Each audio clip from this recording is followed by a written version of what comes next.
Hi, this is Real World Audio, and this is the story time about my interconnects.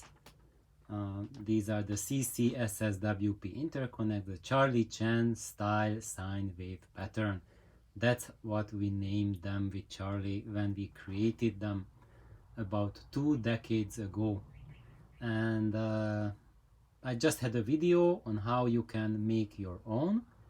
And as you see, I'm using that everywhere in the system. Oh, and you can see that's not. So what's coming from my tone arm and goes to the step up transformer, that's not it. And that's not because that Nordost is better, but because I'm using it as a hero placeholder until I make one for that position as well.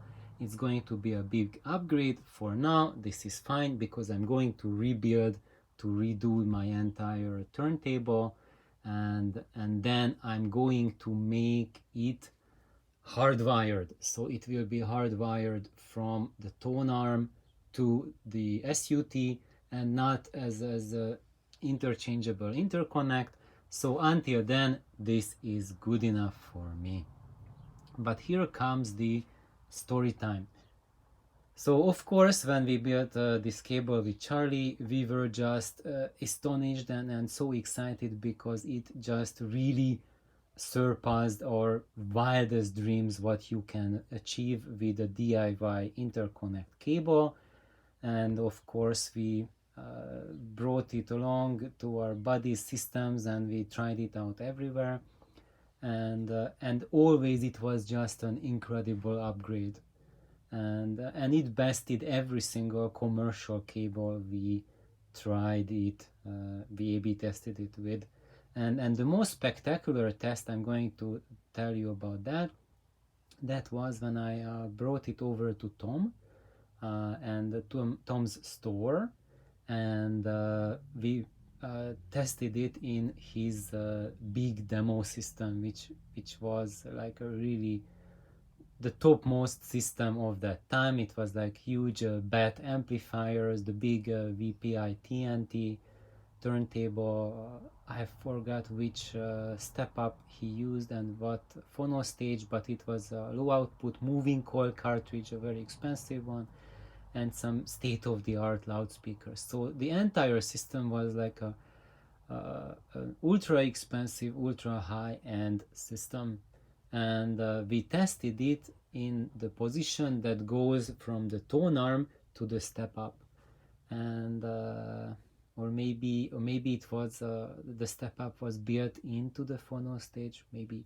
But anyway, we used it as to carry the low output moving coils output from the cartridge to the following stages.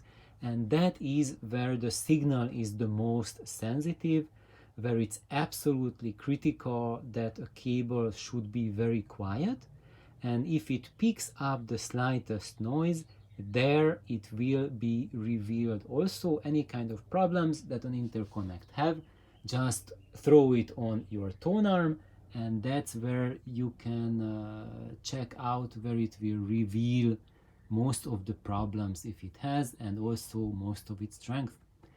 So what we did is that so Tom before that had his top interconnect in that position, and we listened to music with that. It sounded really awesome. And then he switched the phono stage off and installed the interconnect cables, and then he turned it on and there was no sound. It's just like, dang. And then he switched it off again, unconnected it, reconnected, nothing. Turned it on, nothing coming. And he did it like 5-6 times, and then he was getting like really frustrated, and he told me like, Janos, this is why I do not like DIY interconnects, because they are just so finicky. And Tom is a good friend of mine, and that's why he was willing to try out my cables, because otherwise he does not like to put questionable stuff in his system, because it's not a good idea to blow like a very expensive loudspeaker because of some faulty DIY stuff. And then we were getting quite frustrated because he connected the interconnect and turned on the phono stage. We tried to put the gain up, way up, and still no sound, no hum, no hiss, no background noise, nothing happening. And it was just dead quiet, as if we didn't even turn it on. And then he had just an idea, and he dropped the stylus on the record, and the music just exploded into the room. And it turned out that the cable was not defective, but it was so quiet that when the phono stage was turned on, there was absolutely zero hum coming from it. And this was quite spectacular because, as you can see, these interconnects are not shielded. And this is for those of you who are worrying about shielding. So that extremely expensive power interconnect that we A/B tested it against, that was a very heavily shielded interconnect designed for low output moving coils, and that's quite all right because there the signals are so extremely low level that they need very heavy protection, very heavy shielding to preserve signal integrity.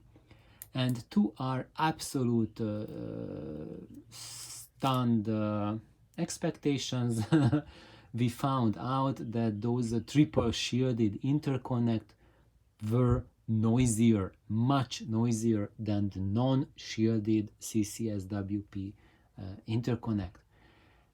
So that was the first thing that we noticed, that basically whether we connected these or not, it made no difference. So the hum pickup, even at the extremely low level of a low output moving coil, was virtually zero with these, despite the lack of shielding. That was number one. And the number two is that even without any time to accommodate to the RCA jack, it sounded right away much better, much more dynamic, much better bass, much more natural, much more extended highs, way better mid-range than that interconnect cable, which was really expensive, like more expensive than my car at that time. So we were just absolutely flabbergasted and stunned.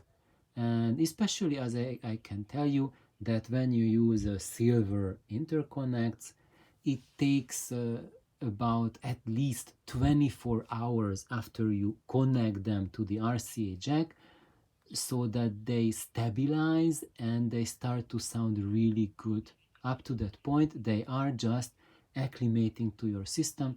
Silver extremely hates it when you bend it, when you move it around, when you unplug it, plug it. It's a death for silver. So once you put your interconnects in, just leave it there, let them acclimate to the system, let the connection form, because at the micro scale, when you contact an RCA jack to the male and the female, then the cable surface, the contact surfaces, it looks like they are making a connection, they are touching each other. But at the atomic level, as you start conducting electricity through them, then parts of the metals will move around and form microscopic bridges between the two surfaces. And those microscopic bridges, they are not big enough, not strong enough to make a difference in the DC connectivity or conduit conductive properties of the cable, of the connection. So the DC resistance will stay the same, but it will affect how alternating current is flowing through the wire, and that's what music is, alternating current. And that's already shown that when you have those microscopic buildups, that's when the AC flow, current flow, is truly optimized. And that's why you need some time to let those cables get used to, get settled in onto your system. And thank you guys for tuning in. I hope you found this little story inspirational. Since then, I also compared it to a couple of different cables. Most of these were like 15, 20 years ago. Since then, I have not done much comparison to more modern cables. I have done in a few cases, and these were always better than even the new production ones. But I did not went to town into that because frankly I have zero care about modern new production interconnects, because I can roll out my own anytime, any number I want, and even if a new cable comes out which costs maybe like $15,000 is, and it's maybe like 5% better than this, I do not care frankly at all, because for maybe like if I make the DIY jacks, DIY RCA plugs, then it costs maybe like $20 to build a pair, and I don't need to worry about how on earth I'm getting $10,000 for a new pair of cables, and that's it basically. That's the story. And you can build your own if you want to. You can play around, change the recipe. Just keep in mind that the recipe I gave you is not one recipe of many, but a recipe that has been cooked for many years with hundreds and hundreds and hundreds of hours of trying, thousands of hours of listening, and hundreds of audio gears that were involved in the test. So if in case you are wondering why some audio cables cost that much on the market, like thousands of dollars, it's because of that extreme development requirement. So if you want to roll out anything that sounds exceptional, then it has exceptional time and effort requirement.